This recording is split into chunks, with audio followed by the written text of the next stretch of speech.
Bonjour à toutes et à tous et bienvenue. Aujourd'hui, donc, on va avoir 3 tables rondes qui ont été organisées par Planète Émergence. C'est une association qui se consacre à la création artistique dans l'espace public en collaboration étroite avec les territoires et leurs habitants. L'objectif de l'association est de promouvoir l'art, de le rendre accessible à toutes et à tous, tout en tissant des liens solides entre les acteurs associatifs, culturels et sociaux à travers des projets collectifs. Et cette journée de table ronde à Marseille a pour but d'explorer les initiatives innovantes et inclusives dans l'espace public à travers la France. Ces tables rondes sont organisées dans le cadre du Je répète, ces tables rondes sont organisées dans le cadre du programme Magiciens de la Ville, en partenariat avec la Fédération de l'art urbain et avec le soutien de la DRAC PACA, de la ville de Marseille, du département des Bouches-du-Rhône et de la région PACA. Je propose qu'on passe plus par cette porte, si c'est possible. Pour initier cette journée, on va commencer par une table ronde qui s'appelle Médiation culturelle, les lieux non conventionnels d'exposition. Et nous allons échanger sur le sujet avec nos 3 invités. Je vais commencer par vous les présenter. Tout d'abord, Marianne Offray, qui est chargée de projets culturels pour Métropole Rouen-Normandie. Tu complèteras, avec une expérience dans l'organisation d'événements, spectacles vivants et bandes dessinées. Oui, j'ai travaillé pour un festival de bande dessinée. Voilà. Elle conçoit des événements qui explorent les relations entre l'art, les gens et les endroits où ils vivent. Et en 2012, elle arrive à Métropole Rouen. 2022.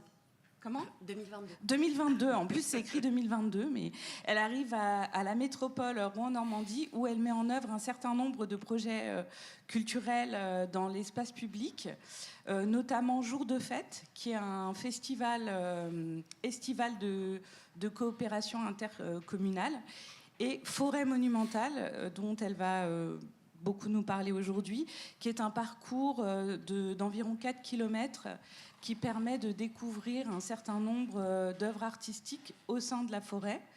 Il y a eu une première édition en 2019-2021 et la seconde édition a lieu actuellement, donc elle part de 2024 jusqu'en 2026. Et la première édition a connu un grand succès puisqu'il y a eu plus de 400 000 visiteurs. Et on en reparlera. Je vous présente aussi Martin Jeudi pour le projet Hors Mur. Martin Jeudi est avant tout un homme de théâtre, comédien et metteur en scène. Une expérience artistique qui l'a mené à cerner les limites des lieux de diffusion traditionnels et à imaginer de nouvelles formes de rencontres entre les artistes et les publics. Et son credo est de promouvoir les pratiques artistiques dans des lieux non conventionnels. Il est le président d'Hors Mur, une start-up innovante qui révolutionne l'accès à la culture en France et qui a été lauréate de l'appel à manifestation d'intérêt France 2030, dédié aux solutions de billetterie innovantes. Et il nous expliquera en quoi cela consiste. Hors Mur permet à un hôte et à un artiste, je schématise un peu, on rentrera dans le détail après. Donc Hors Mur permet à un hôte et à un artiste de construire ensemble un projet culturel, que ce soit un concert, une exposition, un spectacle ou de la poésie. Et cela fonctionne avec un public qui va soutenir le projet. C'est des événements qui ont lieu en général en appartement, un peu partout en France. C'est bien ça ? Oui, c'est ça. Alors ensuite, notre dernier invité est Stéphane Caricondo, qui a une formation en art graphique Et en 89 ou 90, il fonde le collectif 9e Concept avec deux amis, Jerk45 et Ned, pardon. Un collectif qui marque la scène urbaine depuis des décennies et qui est consisté d'un certain nombre d'artistes dont il nous parlera. Le but est notamment de rendre l'art accessible à toutes et à tous. Et les actions du 9e Concept visent à désacraliser le monde de l'art en le sortant de son contexte formel. Nous sommes donc là aussi au cœur de la thématique que l'on aborde lors de cette table ronde. Stéphane Caricondo est également engagé auprès de la Fondation Desperados pour l'art urbain, en tant qu'expert du milieu et directeur artistique. Et il nous parlera de sa mission au sein de la Fondation. Voilà pour la petite présentation que vous compléterez comme vous le souhaitez après. Alors, j'ai une première question. Vous avez tous les trois en commun la volonté de vous écarter des espaces traditionnels de monstration de l'art et de privilégier des lieux non conventionnels, que ce soit l'espace urbain, les lieux inédits comme les restaurants ou les appartements avec hors mur, ou encore la nature avec la forêt monumentale. D'où vient cette volonté de déplacer l'art ailleurs? Je vais d'abord te donner la parole, Marianne, et ensuite je vous demanderai à chacun de répondre à la question, s'il vous plaît. Alors, cette volonté, nous, elle est politique, parce que moi, je travaille pour une collectivité publique, la métropole Rouen-Normandie, et donc, il y a des axes forts quand même qui nous guident, à savoir deux axes très généraux qui sont la transformation du territoire par la culture et la transition sociale écologique. Donc, nous, on a une devise, c'est la culture pour tous, par tous et partout.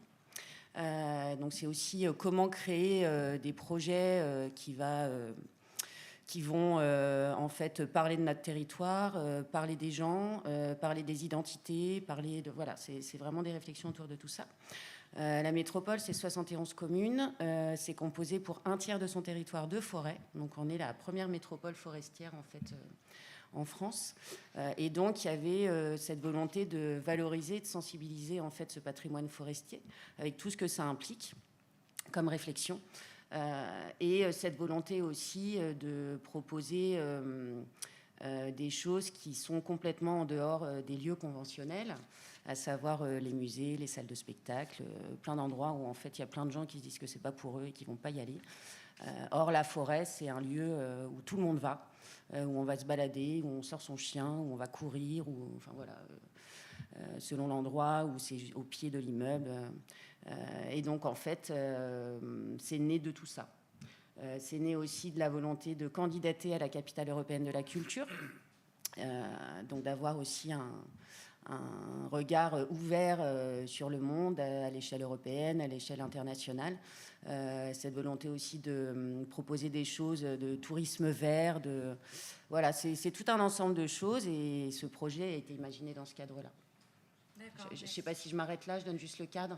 Ouais, là, okay. C'est bien. On rentrera dans le détail un peu plus tard. Je te donne la parole, Martin Joly. Avec plaisir. Donc moi, c'est venu en faisant.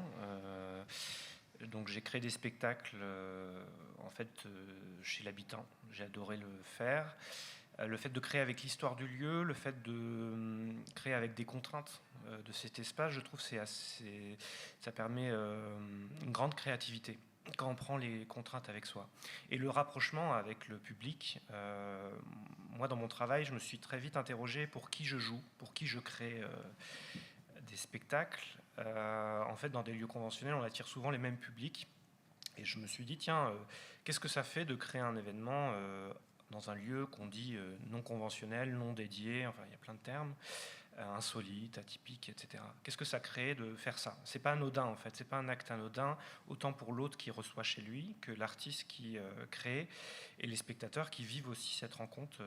Quand les personnes ne se connaissent pas, il y a quelque chose qui se passe d'assez incroyable.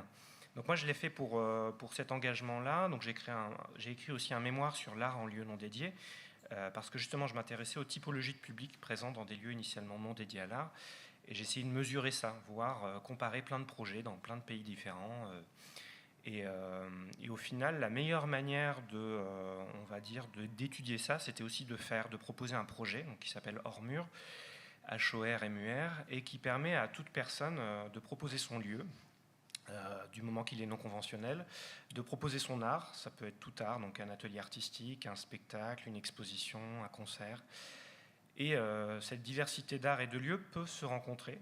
Et quand un artiste et un autre se rencontrent, ça crée une billetterie réservable en ligne qui permet aux spectateurs de réserver leur place pour financer chaque proposition artistique et à la fois participer aux événements.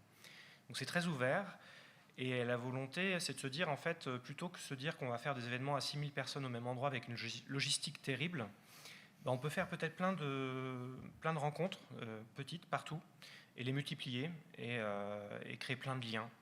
Moi, je suis très ému en tant qu'hôte ou spectateur quand je vais voir des événements chez les gens, parce qu'il y a quelque chose de fort derrière, il y a un engagement, et surtout, ça vient des personnes, en fait. Et ça me plaît beaucoup. C'est-à-dire que le fait que les personnes puissent être acteurs de ces rencontres, je trouve ça formidable.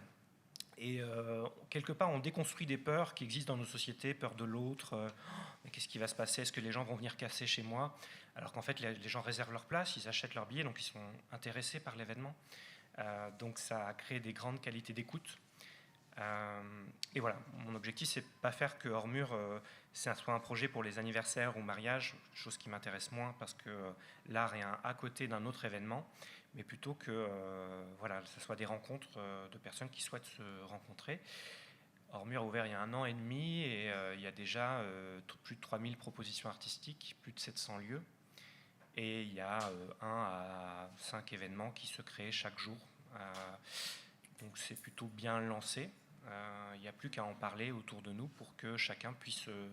je recommande à tout le monde de vivre l'expérience chez lui. Quand une personne propose un lieu, elle peut personnaliser sa jauge, sa capacité d'accueil par rapport à son souhait. Et en fait, c'est sa capacité d'accueil qui met en relation avec un projet artistique compatible avec sa capacité d'accueil. L'artiste paramètre sa billetterie et donc les conditions tarifaires, etc.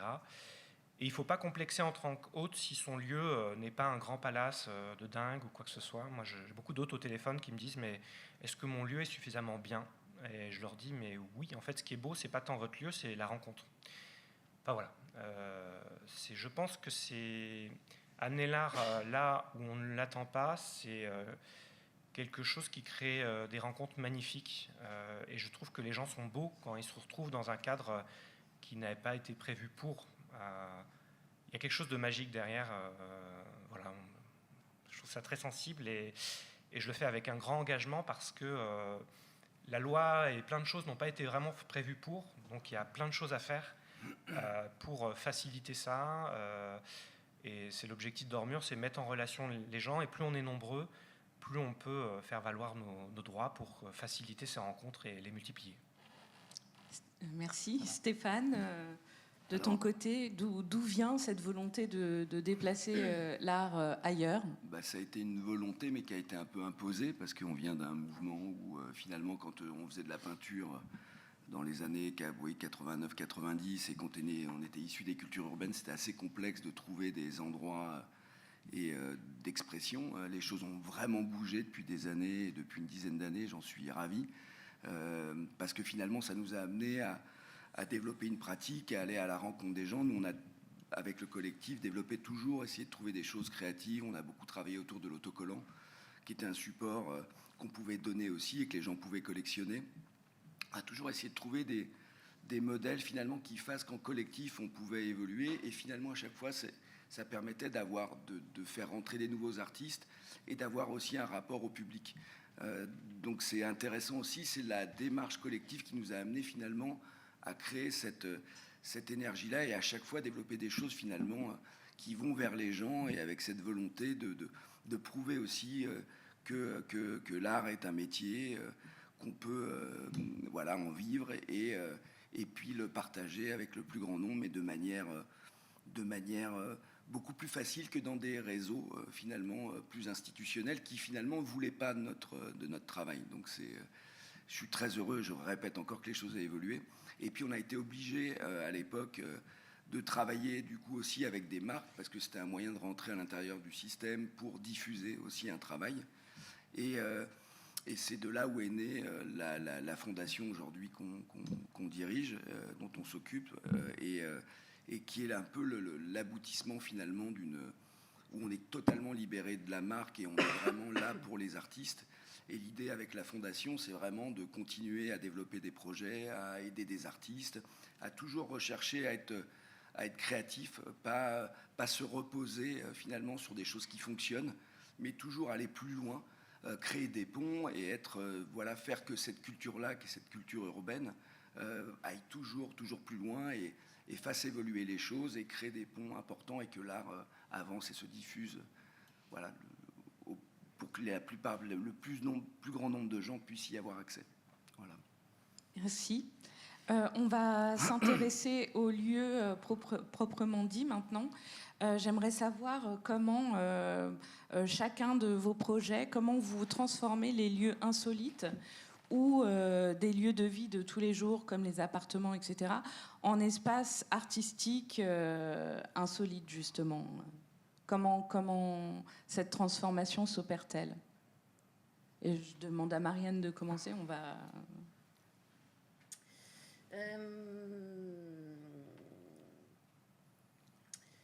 C'est une très bonne question. Comment on transforme? En fait, nous, comme je disais tout à l'heure, ce qu'on souhaitait, on a nos forêts, donc on a notre tiers de territoire de forêt. On a 3 forêts d'exception. Donc c'est un label, en fait, de forêt géré par l'ONF qui gère les forêts, qui les développe, qui renouvelle. On sait tous que les forêts sont quand même en souffrance aujourd'hui. Et on avait envie d'en parler, en fait, tout simplement. Et en fait, on a demandé aux artistes de parler justement de la nature, de la forêt, de comment eux, ils voyaient à travers leur art ce changement climatique, ses conséquences sur la biodiversité, sur la mort des arbres, hein, parce que nous, on a beaucoup de hêtres en fait dans nos forêts, et ils sont quand même en vraie souffrance. Hein. Voilà, donc en fait, on a beaucoup travaillé avec l'ONF, donc sur la forêt, et on s'est dit quel site, quel lieu là spécifiquement dans la forêt, c'est intéressant d'en parler. À quoi ça sert, par exemple, de faire des parcelles de régénération avec des grillages, voilà. Donc ça, c'est un lieu qu'on a proposé. En fait, on cherche pas à transformer les lieux, on cherche juste à ce que quand les gens y vont, ils se retrouvent à un endroit devant une œuvre. Cette œuvre, elle dialogue avec la nature, elle a un message ou pas d'ailleurs à dire. Hein. Des fois, c'est juste une émotion poétique. Des fois, il y a une vraie réflexion sur l'assèchement des forêts, sur l'eau. Enfin, c'est assez difficile de répondre à cette question. Non, mais c'est bien. Je ne sais pas si je réponds bien à la question, là. Les œuvres s'insèrent dans le milieu naturel. Ah bah complètement, en fait, c'était la commande. Oui. On a lancé un appel à création. Donc on introduit ça un peu comme ça. C'est voilà, on a ces forêts, ouais. On a cette biodiversité. Vous, qu'est-ce que ça vous inspire en tant qu'artiste, la nature? Comment on reconnecte l'humain avec la nature à travers une œuvre d'art? Quel lien fait cette œuvre d'art entre celui qui la regarde, celui qui l'a créée, et puis cet environnement naturel en fait qui est là, qui est chez nous, quoi. Donc voilà. Après, chaque artiste avait la liberté d'être inspiré ou pas de cette thématique. Et puis, on y reviendra parce que c'est une forêt labellisée. Ouais. Donc il y a des contraintes spécifiques, j'imagine, mais on y revient. En fait, toute forêt domaniale qui est donc gérée par un établissement public, elle a forcément des contraintes. Mais là, c'est une forêt protégée, donc elle a d'autant plus des contraintes. Après, c'est aussi des forêts qui ont une richesse de biodiversité, donc il y a vraiment un travail de préservation de ça. Il y a aussi un travail de transformation, parce qu'il faut que les forêts s'adaptent aussi au changement. Et pour ça, en fait, ils travaillent, ils expérimentent en fait des plantations, voilà, on sait que la monoplantation, ça marche pas. Bon, je veux pas non plus dévier, mais voilà, en fait, on investit un lieu naturel qui est une identité forte de notre territoire. Qui est un lieu qui appartient à tout le monde, mais un lieu qu'il faut préserver. Donc comment on en parle et comment on en parle en fait avec un regard d'artiste, quoi. De ton côté, Martin Jeudi, Oui. comment vous parvenez à transformer les appartements en lieu de réception culturelle, on va dire, pour des événements qui sont très variés, puisque ça va de l'exposition au concert, etc.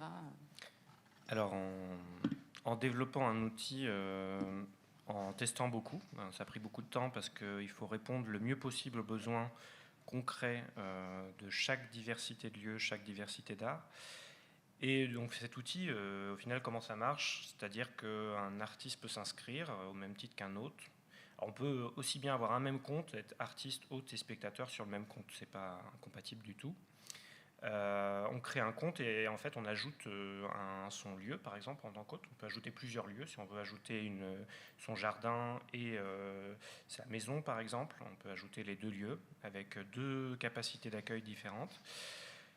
Une fois qu'on a ajouté, mettons, son lieu, on peut envoyer une proposition d'événement à un artiste qui nous plaît, ou on peut recevoir des propositions de la part des artistes qui nous envoient une proposition avec une date et une heure. Quand je reçois ma proposition, je peux l'accepter et ça crée l'événement tout de suite réservable en ligne si je l'accepte et je peux partager le lien de l'événement autour de moi. Tu peux nous donner quelques exemples pour que ce soit parlant? Ou d'exemples d'art? D'exemples d'événements qui ont lieu. Alors, il y a une grande diversité d'événements, mais ça peut être un concert dans un appartement, ça peut être des lectures de poésie, ça peut être dans une maison, ça peut être dans une librairie. Il y a plein de lieux, il y a même des champs, il y a des granges, hier j'ai eu une personne qui a un aérodrome qui m'a appelé et m'a dit est-ce que je peux faire un événement dans mon aérodrome? Let's go. Donc il y a une grande diversité d'art et de lieux. Ce que je veux juste se dire, c'est qu'il n'y a pas de limite. Nous, on n'est pas là pour dire, on n'est pas là pour labelliser et dire cet art-là est mieux qu'un autre, parce que j'ai ressenti ça moi en tant qu'artiste et je déteste ça. On est là pour que les gens qui souhaitent se retrouver puissent le faire et puissent le faire dans de bonnes conditions, que ça soit structuré et que les événements se passent bien pour qu'ils puissent se renouveler. Voilà. Mais ce qui se passe très bien, parce qu'on a déjà fait 300 événements et ils se sont tous très bien passés. L'élément important, c'est de bien communiquer. Donc, je conseille les nouveaux hôtes pour leur premier événement, au moins fédérer au moins une dizaine de personnes pour les premières réservations. C'est important parce qu'après, ça va lancer une dynamique, les gens vont comprendre et puis ils vont réserver, etc. pour les prochains parce qu'ils ont adoré. Voilà, il y a une dynamique à lancer. Mais ce qu'il faut retenir, c'est que voilà, quand on reçoit une proposition, on peut l'accepter, ça crée l'événement réservable en ligne, on peut la refuser si jamais elle ne nous plaît pas. Et on peut ouvrir la messagerie si on veut en savoir plus ou proposer une nouvelle date. Voilà, donc c'est assez simple. C'est un outil de mise en relation. Nous, par exemple, on crée un visuel pour chaque événement pour que les gens puissent avoir un visuel. On a fait des négociations avec les assurances pour que chaque événement soit couvert à hauteur d'1 million d'euros. Donc voilà, il y a plein de choses qui sont faites autour d'événementiel pour que les gens n'aient pas à s'occuper de ce genre de choses et qu'ils puissent le faire sereinement. Voilà.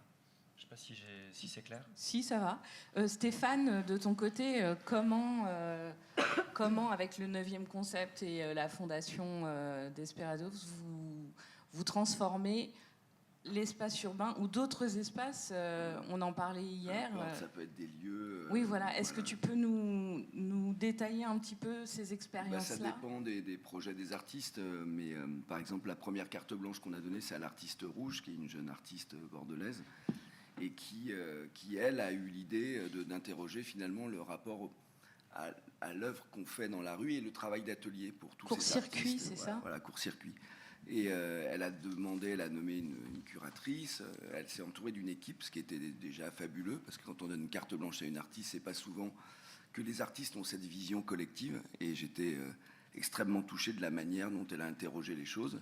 Et elle a demandé à 5 artistes de créer une œuvre qu'on a financée avec la fondation, mais au même prix, sans rentrer dans la cote des artistes. Et tout le monde a été payé le même prix, et les artistes devaient réfléchir à une œuvre qui devait se déplacer et qui soit déplaçable dans l'espace public. Et l'objectif, c'était de faire un appel à projet où les gens pouvaient avoir cette œuvre gratuitement en préavis, à vie. Et donc c'était assez juridiquement complexe. Donc on a réussi à mettre ça en place. Et le contrat, c'était que les gens, pendant 1 an, doivent sortir l'œuvre dans la rue et la présenter au public. Et donc soient eux des médiateurs et puissent parler du travail de l'artiste. Donc c'était très intéressant parce que c'était aussi interroger vraiment ce rapport de tous les artistes qui peignent dans la rue ont un travail d'atelier. Mais qu'est-ce que c'est qu'aujourd'hui notre marché, la manière dont il a évolué ces dernières années, et finalement je pense que la plupart des artistes de notre milieu rentrent dans ce monde-là, mais qui n'était pas notre monde. Quand je vois aujourd'hui même les salons qui sont copiés en fait sur les salons classiques, je pense qu'il y a encore plein de choses à réinventer et pas forcément rentrer dans ce qui était en place et bouger les choses. Et je trouve que la proposition de Rouge était vraiment intéressante. Et c'est des propositions aujourd'hui qu'on pourrait faire dans des justement métropoles. Je trouve ça intéressant que les gens puissent avoir une œuvre, mais qui la représente et ça crée un autre rapport. Et voilà, ça a été une expérience intéressante. Après, on a travaillé avec Lorca. Oui, j'allais dire, comme on est à Marseille. Lorca, c'est une artiste qui travaille avec des encombrants, mais elle ne récolte pas, elle travaille avec ce qui est in situ. Et là, l'idée qu'on avait en discutant avec Carole, elle n'avait jamais fait de collaboration. Et c'était de faire intervenir des jeunes étudiants qui étaient plus dans le circuit de l'art contemporain. Donc moi, ça m'intéressait de créer un pont entre l'art urbain et l'art contemporain. Et Carole, dans sa pratique, pour moi, est une artiste contemporaine, urbaine. Et ça a été génial parce qu'il y a eu une co-création et on a été dans des quartiers assez difficiles. C'était intéressant aussi de voir quel était le territoire. Et on a été dans des endroits vraiment particuliers et les propositions étaient pas forcément accessibles, mais le fait qu'en fait les artistes travaillent avec ces détritus et créent quelque chose, une œuvre de cette matière, a été hyper bien perçu dans les quartiers et les gens étaient étonnés. C'était très particulier en fait ce qui s'est passé et c'est intéressant parce que l'idée de la fondation, c'est surtout pas justement la mettre dans un espace. La plupart des fondations ont un espace et nous on vient de ces cultures urbaines et on défend ce mouvement. Et l'idée, c'est toujours de ne pas être enfermé et de toujours essayer d'aller découvrir des choses, écouter les propositions des artistes, leurs visions, créer des ponts et tout ça pour ouvrir des champs à chaque fois et rendre l'art accessible. Marianne, si tu veux nous parler un petit peu plus concrètement des œuvres des artistes qui sont exposées dans la forêt monumentale, voir un petit peu quels sont les matériaux, comment c'est géré, etc. Est-ce que vous voulez déjà que je vous les montre Si tu peux, oui. On va peut-être perdre du temps, mais ça commence mal. Je t'invite à en parler. Je vais vous en parler comme ça. Oui, non, mais tu peux en parler tout en cherchant si tu veux. Alors nous, on a 13 œuvres qui sont positionnées sur un parcours de 4 km. En fait, il y en a 9 qui ont été sélectionnées via un appel à création qu'on a lancé vraiment partout. On a fait appel en fait à une commissaire artistique qui a donné une ligne directrice à tous les artistes. D'ailleurs, c'est des artistes, des architectes, des plasticiens, des musiciens. En fait, il y a énormément de gens qui ont postulé avec des profils très, très, très, très, très différents. Et donc, en fait, ces œuvres, elles ont été sélectionnées avec des critères assez précis. Super. Donc là, pour l'instant, je ne vous montre que le parcours avec ces petites images qui représentent nos œuvres. Mais en gros, en fait, il fallait surtout que ces œuvres, elles répondent à une idée originale. En fait, on a proposé 24 sites sur ce parcours-là qui parlaient de la forêt. Alors, ça allait d'une clairière, d'un arbre mort. D'ailleurs, pourquoi un arbre mort, on le supprime pas? C'est parce qu'en fait, ça constitue un habitat pour plein de petites espèces. Donc, c'est pour ça qu'on les laisse. Il y avait un arbre aussi qui était complètement sous du lierre. Donc, nous, on nous a expliqué, moi je ne savais pas, hein, que le lierre, en fait, c'est pas du tout nocif pour l'arbre. C'est pareil, ça nourrit certains oiseaux l'hiver et puis et ça constitue aussi un habitat. On avait aussi proposé un site qui s'appelle le Trou de Bombe. Donc ça date de la Seconde Guerre mondiale, hein, quand on s'est fait bombarder. En fait, dans la forêt, il y a plein de traces. On a énormément de trous de bombes dans nos forêts. Du coup, comment les artistes s'adaptent à tout ça et ben en fait, donc on a montré ces 24 sites, on a essayé d'en parler, voilà ce que ça représentait. Et puis, eux nous ont proposé l'appel à création. Donc, en gros, le cahier des charges, ils choisissaient 3 sites. Potentiel et à partir de là ils nous proposaient une œuvre, donc il fallait que ce soit surtout avec des matériaux biosourcés, dégradables, biodégradables. Après là je parle de manière très générale. Non mais on peut voir quelques œuvres. Ouais. Alors celle-ci par exemple, Ciseaux. Alors ça c'était en lien avec la candidature européenne, donc c'est un artiste tchèque qui s'appelle Jan Tierpolk. Les troncs qu'on voit là de la balançoire, ça vient de la forêt de Roumar, donc la forêt où se passe l'exposition. Ça vient de l'exploitation en fait du bois qui est géré par l'ONF. Donc voilà, c'était aussi cette histoire d'éviter toute empreinte carbone. Donc voilà, que les œuvres en fait au maximum utilisent des ressources locales. En ressources locales, on avait aussi une œuvre qui s'appelle Compluvium. Donc, elle a été réalisée notamment avec du lin, sachant que ce lin, il est cultivé et tissé en Normandie. C'est à une heure de l'exposition. C'est pas hyper pratique. C'est plus bas. Ouais, c'est plus bas. Alors, Compluvium, elle est là.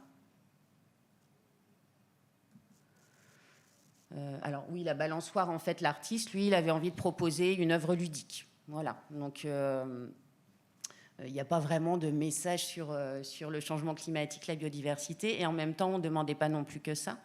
Par contre, celle-ci, elle parle de l'eau, donc c'est Compluvium. Alors, on ne voit pas d'ici, mais en fait, c'est un toit inversé, il y a un trou au milieu. Je ne sais pas si... Non, il n'y a pas d'image plus bas. Ouais, mais je pense... Non. Ah, merci. C'est là que je me dis que ça fait longtemps que je ne suis pas allée sur le site internet. Bon, voilà. Donc, quand il pleut très fort, en fait, il y a ce récipient-là. Et donc, voilà. Et donc, c'est une allégorie de l'eau. Ils avaient vraiment envie de parler de l'eau, bon, je ne vais pas m'étendre sur le sujet parce qu'en plus, je ne sais vraiment pas trop conceptualiser les choses. Mais en fait, c'est du bois. Donc, c'est du bois qui vient de Bretagne, plus précisément. Et c'est recouvert de lin. Donc, ils ont voulu le peindre en noir parce que y avait cette idée en fait que l'œuvre, elle se fonde dans la forêt et qu'elle disparaisse selon la luminosité du jour. Et donc, eux, en fait, ils ont été contactés directement parce que c'est 2 architectes qui s'appellent Francisco et Laura. Donc, c'est des Espagnols. Ils ont déjà travaillé sur des installations monumentales et ils ont un truc particulier avec le textile. Et donc, c'est pour ça qu'ils ont été contactés par la commissaire artistique. Et donc, eux, vraiment, la contrainte, c'était valoriser un matériau biosourcé local. Or, en Normandie, il se trouve que le lin, c'est vraiment quelque chose qui caractérise quand même nos cultures. On a un climat qui fait qu'on peut cultiver le lin chez nous. Et c'est quelque chose qui revient beaucoup. On en voit de plus en plus des champs de lin. Donc voilà, il y avait cette idée aussi de valoriser une filière locale de matériaux biosourcés. Qu'est-ce que tu veux que je passe d'œuvre en œuvre? Comment ça se passe? On n'aura pas le temps de On toutes n'aura les pas faire, le temps. mais En fait, peut-être elles sont une toutes dernière. super, ces œuvres, mais une petite dernière. Les sangliers, ça c'est pareil, c'est très, très emblématique. Hein. Nous, on a beaucoup de sangliers dans notre forêt. Voilà. Donc ça, c'est une artiste polonaise, Ewa Dabrowska. Et donc, en fait, elle s'est dit, tiens, la forêt de Roumare, en fait, une de ses caractéristiques, c'est les sangliers. C'est vrai qu'on en voit quand même beaucoup chez nous. Et donc, elle a voulu représenter une harde qui se balade dans son environnement, qui est chez elle et qui chemine, en fait, paisiblement au milieu des visiteurs, au milieu des promeneurs. Tu disais que justement le parcours était parfois investi des sangliers, des biches, tout ça, ouais. Surtout que, oui, comme j'ai expliqué hier, en fait, normalement c'est une zone de chasse, donc l'ONF en fait a passé une convention pour que ce ne soit plus une zone de chasse pendant 2 ans. Et évidemment, ces animaux très intelligents savent que du coup ils sont en sécurité sur notre parcours et voilà, ils se promènent quand même facilement.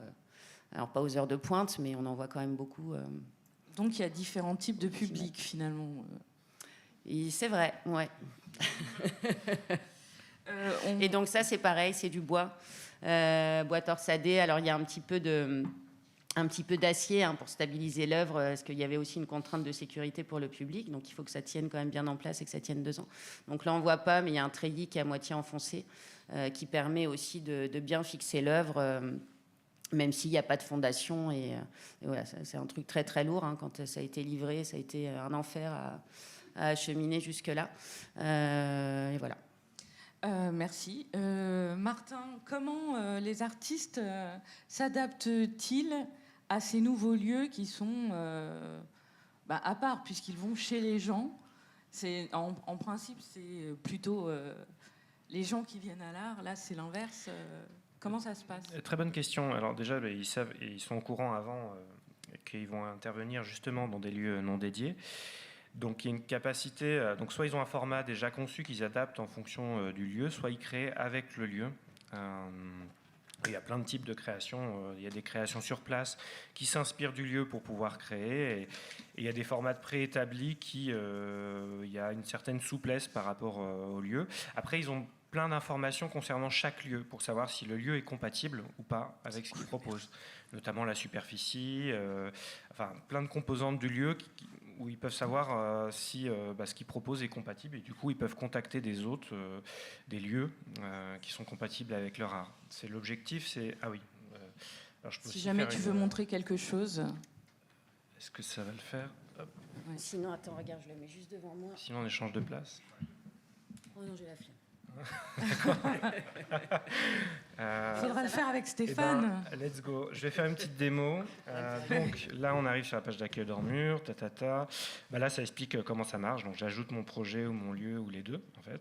Je trouve, l'artiste peut trouver un lieu, l'autre peut trouver des artistes.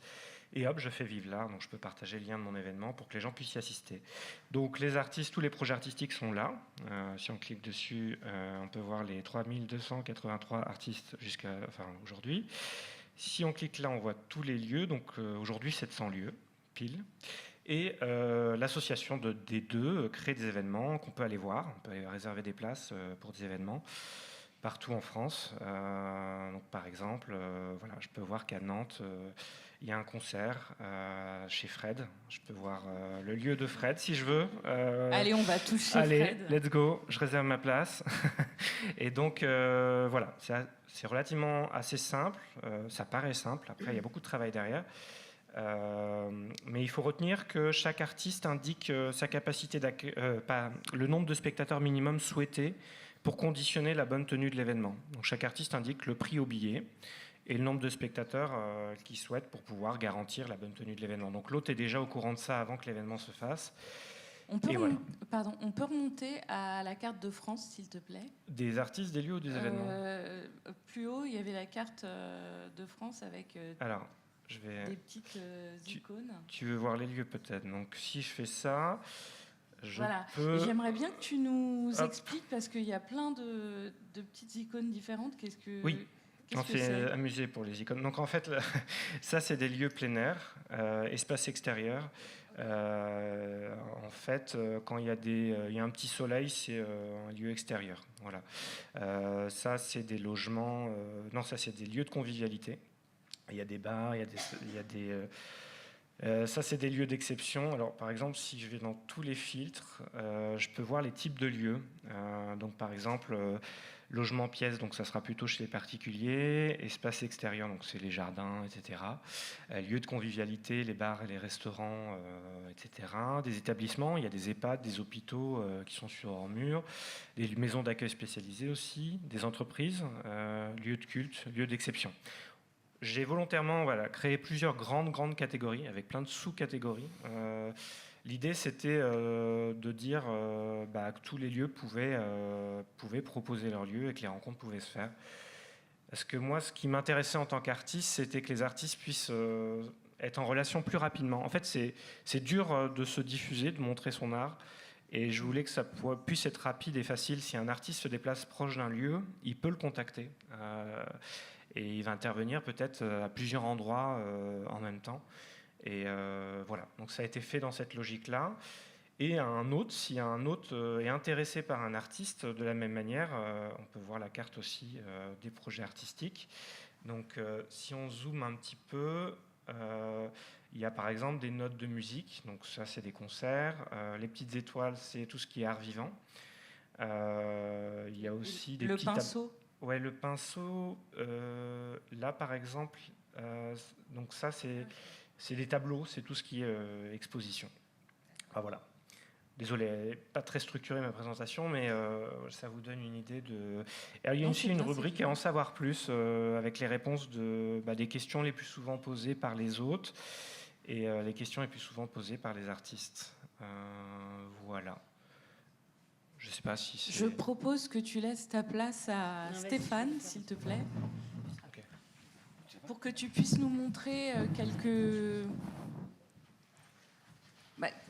manières, la façon dont les artistes s'adaptent à ces espaces-là, soit les projets dont tu nous as parlé, soit autre chose. Hier, tu m'as montré aussi des images de bunkers. Je ne sais pas si tu les as en ligne ou pas. Oui.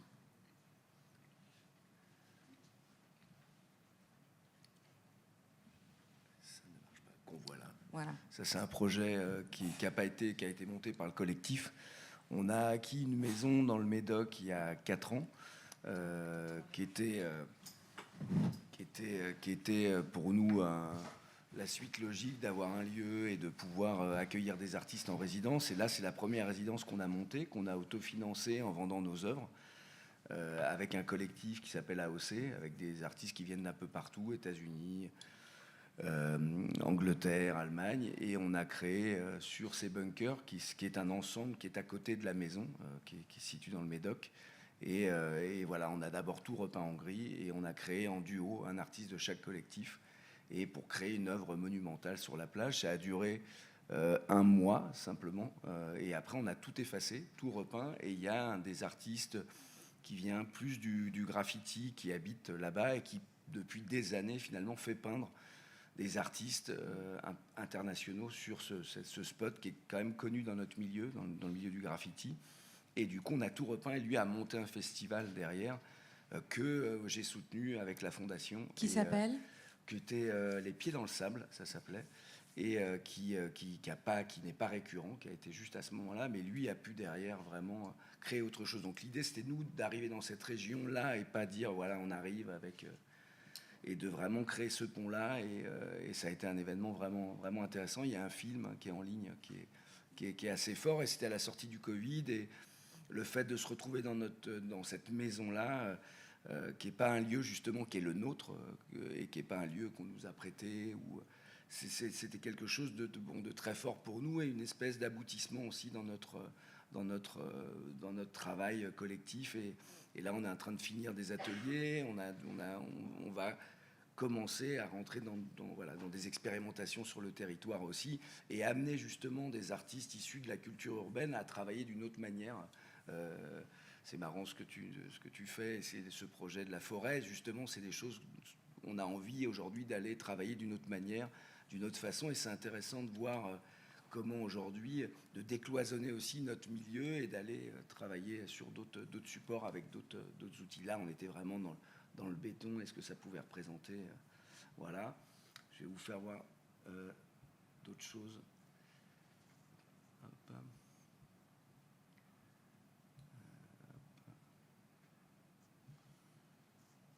D'autres projets qu'on a fait avec la Fondation. Là, je vous parlais tout à l'heure justement du projet de Rouge court-circuit. Je vais avoir des images, ça sera plus explicite. Donc ça, c'est les promenades qu'on voit organisées tous les mois, que Rouge encadrait, où les gens donc, qui avaient ces œuvres-là se baladaient. Le collectionneur, finalement, devient un peu ambassadeur et Exactement. médiateur. Et c'est pas juste j'achète une œuvre et je la mets dans ma collection, c'est j'achète une œuvre, j'achète pas une œuvre, on me la prête et je vais diffuser le travail des artistes. Donc là, il y a le travail de Matt Velvet, le travail de Rero, qui avait fait un drapeau, donc c'est assez intéressant. Le travail de Madame, qui est une artiste qui fait des grands collages, mais qui là travaille plus sur des œuvres d'atelier, mais qui étaient transportables. Le travail d'Isaac Cordal, qui fait tout un travail de personnages miniatures, très critiques sur la société. Manolo Mesa, qui est un artiste espagnol, qui lui a fait une grande nature morte que les gens devaient... C'était assez difficile à porter, mais c'était très intéressant. Voilà, c'est un très beau projet que j'aimerais qu'on puisse continuer et que Rouge a envie de continuer et qui est très intéressant. Et c'était marrant parce qu'on avait créé un vernissage et ça m'a beaucoup amusé, où les gens sont venus et savaient pas qui allait avoir l'œuvre. Et le soir du vernissage, en fait, les gens ont su que c'était eux qui allaient avoir l'œuvre. Et finalement, les gens sont repartis de la galerie avec les œuvres. Et je trouvais ça génial d'avoir une expo où il n'y ait plus d'œuvres. Pardon, c'était Voilà, c'était un tirage au sort ou bien c'était un jury Il y a eu chacun devait aussi expliquer pourquoi il avait envie d'avoir cette œuvre. Ça devait être voilà. motivé. Et Rouge avait mis en place aussi toute une série d'outils aussi pour les sorties, pour les rencontres. Donc il y avait tout un kit aussi. C'était très bien fait. J'étais très heureux. C'était vraiment le premier projet qu'on a fait avec la Fondation qui correspondait vraiment aux valeurs de la Fondation et de la manière dont on veut qu'elle évolue. Vous voulez que je fasse voir un autre projet Ouais, un dernier projet, ça peut être bien. Un dernier projet dont j'ai parlé. On parlait de l'Orca. Comme on est à Marseille, ça peut être sympa. De photos de ce projet-là. Il y a un petit film qui est plus intéressant. Donc ça, c'est des œuvres qui ont été réalisées. Du coup, avec les matériaux, il y a un film qui explique un peu.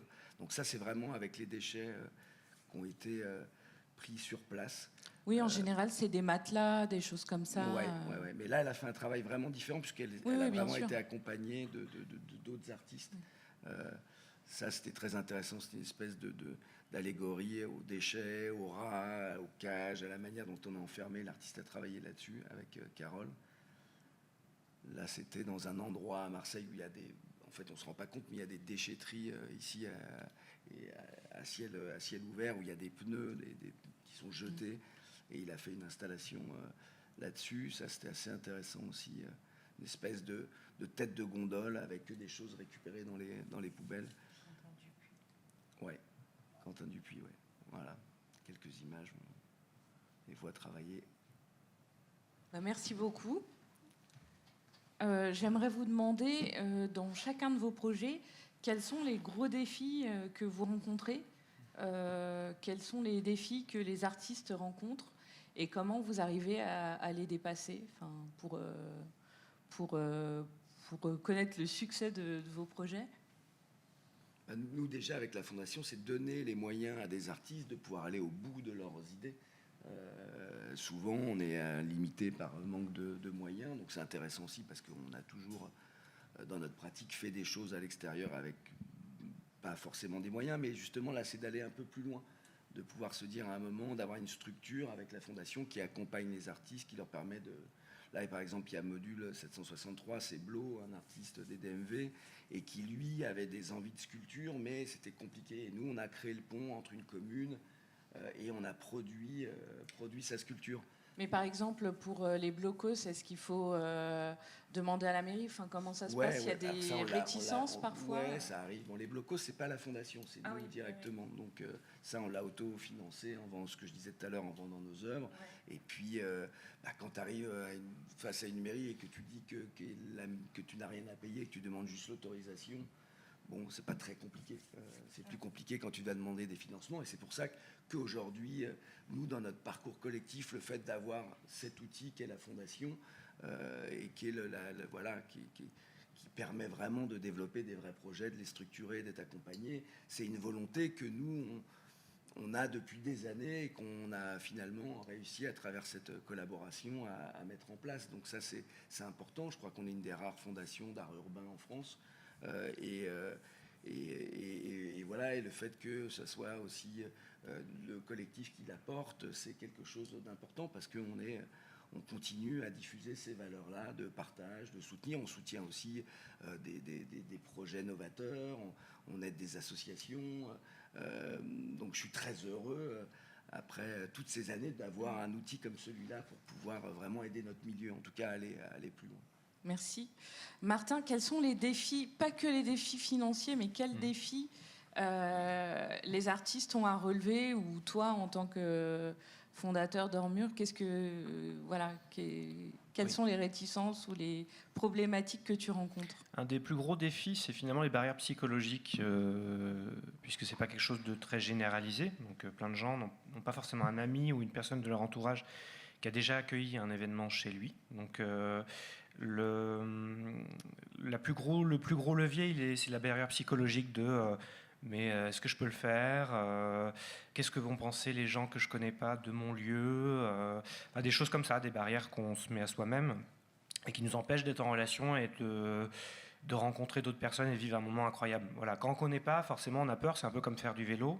Si on n'a jamais fait du vélo, on peut avoir peur toute sa vie avant de le faire. Et une fois qu'on l'a fait, on se dit mais trop bien, je vais refaire du vélo. On le fait rapidement sans se mettre trop de barrières. Donc moi je dirais que la première barrière, elle est là parce qu'aujourd'hui il y a 3000 propositions artistiques, il y a 700 lieux et on s'est donné l'objectif pour qu'il y ait plus de lieux que de projets artistiques pour que les artistes soient tous en activité régulièrement, etc. Et qu'il puisse y avoir un bouche à oreille partout. Il y a plein de spectateurs qui deviennent hôtes en expérimentant aussi en tant que spectateurs, qui se disent mais en fait je peux le faire aussi chez moi. Donc ça c'est un des gros défis. Les autres défis c'est la relation avec les autres intermédiaires pour que les artistes et autres aient rien à faire, le moins de choses possible à faire. Donc par exemple l'assurance, ça a mis 2 ans de négociation acharnée. J'adore la négociation, mais là c'était très dur. Et on y est au final arrivé et les gens n'ont rien à faire aujourd'hui. Chaque événement est assuré à hauteur d'1 million d'euros pour chaque événement. Pour moi, c'est génial. Pourquoi ? Parce que ça rassure et ça permet vraiment de sécuriser aussi chaque événement, si jamais il y a un pépin. Voilà, il y avait quoi ? La négociation avec la SACEM pour la déclaration des œuvres musicales.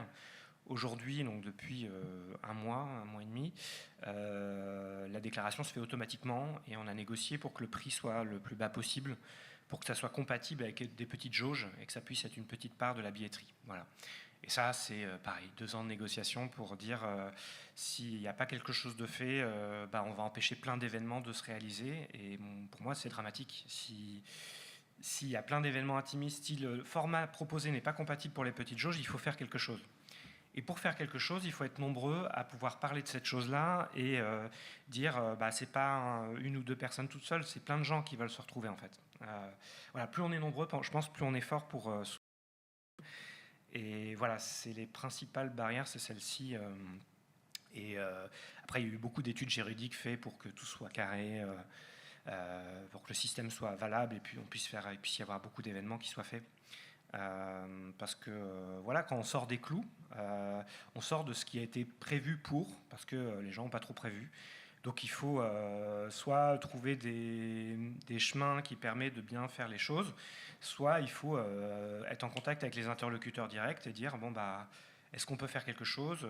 Le ministère de la Culture soutient cette initiative parce que c'est dans l'intérêt de tous. Si vous ne faites pas quelque chose, pour les artistes, c'est pas chouette, parce qu'en fait, il y aura moins d'événements. Et pour tout le monde, en fait, il n'y a que des perdants s'il n'y a pas quelque chose qui bouge. Donc après, c'est juste permettre à la personne d'être, ou à l'organisme d'être au courant de ce qu'il y a cette problématique-là et qu'on peut faire des choses pour l'assouplir ou pour trouver des choses qui permettent au modèle de se tenir. Voilà. Je ne sais pas si c'est clair. Mais... Si, c'est très clair, merci beaucoup. Marianne, de ton côté, les défis. On en a un petit peu parlé, mais quels sont les défis, les freins, les problématiques? Parce que bon, on a dit que c'était une forêt primaire préservée, etc. Le défi, il est technique déjà, oui. Et puis il est aussi écologique, c'est-à-dire qu'on investit une forêt avec des œuvres monumentales, sans électricité. Ouais, c'est important de préciser. Avec des portions en fait de forêt qu'il faut absolument préserver. Enfin, le chemin il fait 4 km, mais tout n'est pas du tout stabilisé. Il y a des endroits en fait où les artistes ont souhaité investir, c'était interdit d'y aller avec un véhicule. Donc il a fallu tout acheminer avec des remorques à la main. Donc il faut tirer, c'est lourd. Le défi il était surtout technique. Et justement, je disais aussi écologique, parce qu'en fait, l'idée, c'est que cette expo, elle dure 2 ans. Au bout des 2 ans, on démonte tout, et en fait, l'idée, c'est qu'il n'y ait aucune trace de notre passage. Donc, les artistes avaient aussi cette contrainte de... Que deviennent les œuvres, excuse-moi? En fait, les œuvres, elles restent propriété de l'artiste. Donc, ils sont libres de la revendre. De reprendre tous les matériaux et d'en refaire ce qu'ils veulent, de s'associer avec des entreprises pour récupérer. En fait, ils font strictement ce qu'ils veulent. Voilà. Le défi, c'était aussi budgétaire, parce que nous, on leur a donné une enveloppe de 25 000 € à tous. Et puis après, ils se débrouillaient en fait pour concevoir, monter leur œuvre. Alors, on a imposé une visite quand même pour les derniers candidats. Donc, ça, évidemment, on a pris en charge et on leur a donné aussi 2 000 € à ces candidats-là pour finaliser leur projet. Mais une fois c'était acté, qu'ils étaient retenus, tout devait rentrer dans l'enveloppe de 25 000 €. Or, en fait, c'est pas beaucoup finalement, 25 000 €. Ça va vraiment très vite. Oui, surtout s'il faut des matériaux spécifiques qui coûtent. Alors là-dessus, en fait, donc ça, c'était un vrai défi, mais en fait, c'était aussi notre rôle d'être facilitateur.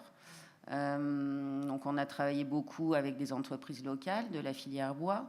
On a travaillé aussi avec les déchetteries. J'ai pas parlé de notre géant, Thomas Dambo, mais lui, on a récupéré, en fait, un mécène nous a donné 300 palettes, donc qui recouvre en fait tout le géant. Et puis en fait, est-ce que je peux juste montrer? Sûr, Le jeu des chaises musicales. On n'est pas dans un lieu conventionnel. Ah, si. C'est ça.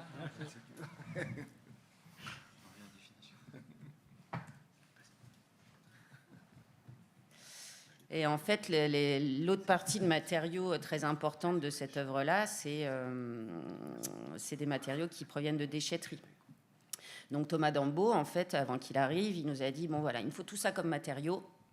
Il faut que ce soit là le 15 juin quand j'arrive. Donc, très bien.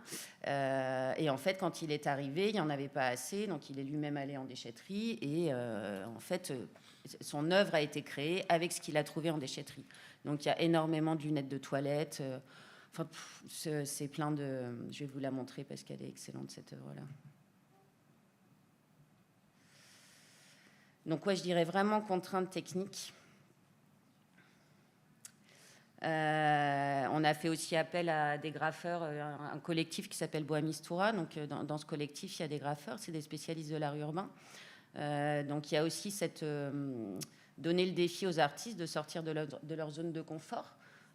D'utiliser en fait un lieu naturel pour faire leur art. Donc Bois Mistura, eux, ils ont... Attendez, je m'éparpille. Du coup, je vais vous montrer ça. Ouais, je sais, il y en a plusieurs. Hop. Donc ça, c'est notre géant. Tout ça, c'est de la palette de récupération. Et là, on voit pas très bien, mais il a créé tout un petit village. Lui, s'est inspiré de notre légende locale autour de notre géant Gargan. Et donc voilà, il a donc était un géant très généreux, très très bienveillant, très gourmand, tout ça. Et donc, il a imaginé ce géant avec donc Ville Invisible. Et donc, en fait, il prend tous les enfants réfugiés qui ont quitté leurs parents, entre guillemets, et donc il crée un village pour permettre un refuge à tous ces enfants. Voilà, c'est un peu l'idée de ce gros géant. Alors, on voit peut-être pas trop Parmi le les village. défis, est-ce qu'il y a aussi la réticence, par exemple, des habitants par rapport à l'investissement de la forêt ou Pas la du tout. peur de la dégradation Alors oui, ça y a eu. de la En fait, ce qu'il forêt. faut savoir, c'est là où on passe au public. C'est une bonne Parce qu'on transition. n'a pas du tout parlé des publics et en fait, c'est quand même allait hyper y venir. important. On D'accord. allait y venir. C'était l'étape En fait, d'après, on n'a mais pas tu du tout peux le temps de dire l'initier. tout ce qu'on veut dire. Mais Là, on reste quand même sur la partie défi. Je voudrais savoir comment est-ce qu'il y a eu des freins, si tu veux. En fait, il y a eu par des a priori et des préjugés, j'ai envie de dire. Il faut savoir que cette deuxième édition, elle se passe à Canteleu. Donc Canteleu, c'est une commune de la métropole qui est connue pour être une plaque tournante de la drogue, voilà, avec pas mal de conflits dans les cités. Enfin, ça n'a pas une super réputation. Et donc, quand on est arrivé au mois de juin pour monter les œuvres avec nos équipes artistiques, nos équipes techniques, l'orga, tout ça, tout le monde était là à longueur de journée. On a croisé énormément d'habitants, donc ces promeneurs en fait du quotidien qui venaient nous voir et qui nous disaient mais vous n'avez pas peur que les jeunes dégradent, parce que c'est souvent les jeunes, voilà, ils vont tout casser, ils ne respectent rien. Donc, Oui, parce que tu me disais hier qu'en fait, les habitations sont vraiment à la lisière de la forêt. Donc, ouais, il y a vraiment, en fait, il n'y a pas de transition entre la commune de Canteleu, qui est beaucoup barre d'immeubles, voilà, cité, et la forêt. En fait, il n'y a pas de... On passe directement de l'un à l'autre. Donc, c'est vraiment un lieu de promenade pour les familles. En fait, il y a plusieurs communes. Hein, c'est vraiment la forêt, elle est sur plusieurs communes. Et donc, c'est vraiment un lieu de... C'est aussi un lieu de rodéo. Donc, on y va avec son quad, ses motos, tout ça. Enfin bon, il y a toute une idée, en fait, du quotidien de ces habitants, hein, qui est réelle. Et donc, voilà. Et donc, il y avait cette peur des habitants qu'en fait, on investisse cette forêt avec des superbes œuvres d'art et qu'en fait, elles soient détériorées. Et en fait, il ne se passe strictement rien. Elles sont... en fait, tout le monde respecte ces œuvres. Et ce qui est super, en fait, c'est qu'il y a un vrai mélange des publics. Enfin, je veux dire... moi, j'aime beaucoup quand on détruit les a priori. Donc voilà, de toute façon, nous, c'est quelque chose, justement, c'est aussi pour ça qu'on est allé à Canteleu, parce que la première édition s'est faite dans des communes beaucoup plus... comment on dit, socialement favorisées, comme on pourrait dire, voilà. Canteleu, pas du tout. Et il y a aussi cette idée avec cette manifestation, c'est que déjà, elle tourne sur nos forêts, et on a de quoi faire, et puis qu'elle doit profiter à tout le monde. Donc Canteleu a été choisi aussi parce que c'était accessible en transport en commun. Bon, on se rend compte qu'en fait, les gens ne prennent pas les transports en commun pour y aller. Mais voilà, on l'a quand même testé. Dernier défi, ouais. Comme on traverse la forêt, j'imagine que la peur, c'était aussi de retrouver des déchets. Ça, on en retrouve. Hein. Oui. Mais après, on ramasse et puis... Mais tu me disais qu'il n'y en avait pas tant pas que ça, finalement. Non, pas tant que ça. Les gens respectent quand même le lieu. Déjà, les gens sont habitués au fait qu'il n'y ait pas de poubelle dans les forêts. Enfin, en tout cas, dans les nôtres, il n'y en a pas. Il y a aussi ces petits messages qui disent que voilà, il n'y a pas de poubelle dans la forêt, merci de ramasser vos déchets ou de prévoir un petit sac à cet effet. Enfin voilà, c'est des... Mais moi, je trouve que c'est relativement très bien respecté quand même dans l'ensemble. Eh bien, merci beaucoup. On va passer justement aux questions qui concernent le public. Je vais commencer par toi, Stéphane. Du coup, on va changer un peu l'ordre. J'aimerais bien que tu nous parles de la réception des publics, des habitants, des œuvres, de des retours que vous avez. C'est toujours fort parce que comme on va à la rencontre du public, on n'impose pas, on n'impose pas finalement notre. L'action est présente et les gens passent ou s'arrêtent. Et ça, moi, j'aime aussi cette énergie-là parce que il y a aucune obligation finalement. Et le fait d'intervenir dans l'espace public, voilà, c'est toujours nourri de surprises. À chaque fois, il y a des choses, on va s'attendre à un retour, mais on n'aura pas ce retour-là. Et puis à un moment, on voit quelqu'un qui passe dans une certaine énergie, on se dit, oh là, il va pas apprécier. Et puis finalement, il se passe quelque chose. Et c'est cette surprise-là qui est forte. Tu me parlais hier justement d'une fresque que tu réalisais et tu sentais quelqu'un dans ton dos, en fait, Oui, qui te regardait. Qui est resté un moment et voilà. Et puis après, du coup, tu t'entames une discussion. Le fait d'être présent en tant qu'artiste dans la réalisation et que ça soit accessible aux autres. Il y a très longtemps, on avait monté un projet qui s'appelait le Labyrinthe. Et en fait, tout était blanc et on avait planté ce labyrinthe à l'entrée d'une plage. Et les gens étaient obligés, pour aller à la plage, donc on était en plein mois d'août, et les gens étaient obligés de passer par finalement cet espace-là. Et nous, on avait inversé le processus et les gens, toute la semaine, pouvaient voir l'expo se construire. Et au moment où on a terminé l'exposition, on a replié. Donc c'était inverser le processus. Et c'est marrant parce qu'on l'a fait après au Centre Pompidou, donc dans un autre cadre institutionnel. C'était c'était en 2007, une des premières expos de personnes de notre milieu au centre. On était à la Galerie des Enfants. C'est intéressant d'ailleurs. Et du coup, le fait de rendre accessible ton atelier et que les gens puissent voir le processus est quelque chose de très intime. Et je trouve ça important finalement que les gens puissent à un moment observer. Donc il y a beaucoup de gens qui regardent. Il y a beaucoup de gens, il y a des gens qui osent te poser des questions. Mais je trouve ça important parce que ça ouvre aussi des vocations. Moi, ce qui m'a toujours motivé dans le rapport à l'espace public et d'aller finalement œuvrer dans l'espace public, c'est que c'est à un moment qu'on se dit c'est possible. Et tu peux parler de ton métier et tu peux parler... il y a un rapport à la technique, un rapport au sujet, un rapport aux propos.